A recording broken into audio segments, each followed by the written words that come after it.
Today, I am going to walk you through a really cool technique, marbled buttercream. Super easy, high impact, way easier than you think. It's going to look great. So now I have my cake creme coated and it's chilled. I'm going to scoot it over.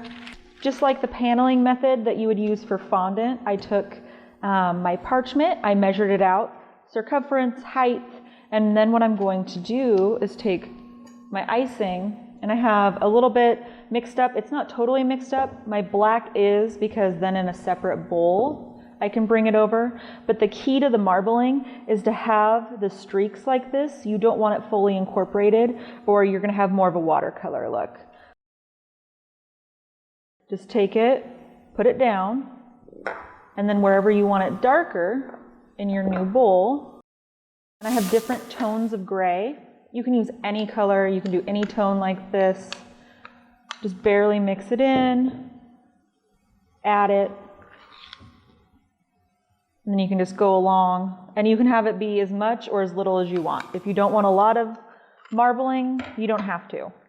You can fill in this excess area with just plain white buttercream or whatever color you desire.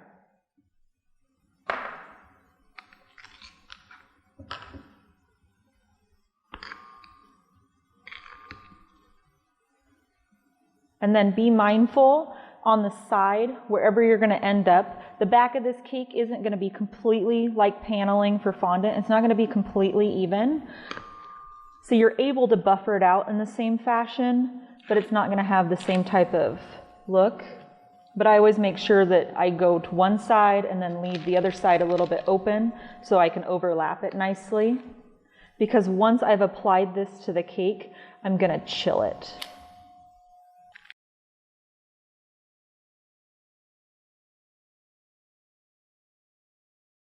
And I leave that open just a little bit because as you apply it to the cake, you will notice that it'll kind of spread out.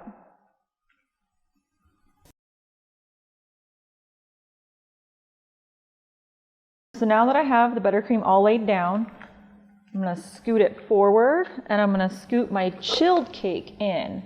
And because I use the upside down method, the bottom is going to be nice and flat, so I can just lift it up and you'll actually get to see some of the magic before. And you can see that nice marbling pattern already coming together. And I take the same fondant smoother, and this way I can make sure that it's nice and flush to the cake. Hand works too. So now my cake is chilled for a couple of minutes in the freezer. The next step I'm going to do is I'm going to peel the parchment.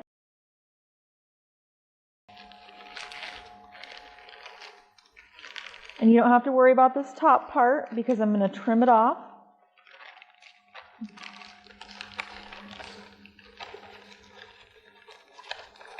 My parchment broke, and we can fix that with a hot knife, so you don't have to worry about that. So next, I'm going to take an offset spatula. You can also use a knife and just go along. The nice thing about buttercream, opposed to fondant paneling, is it just glides right through.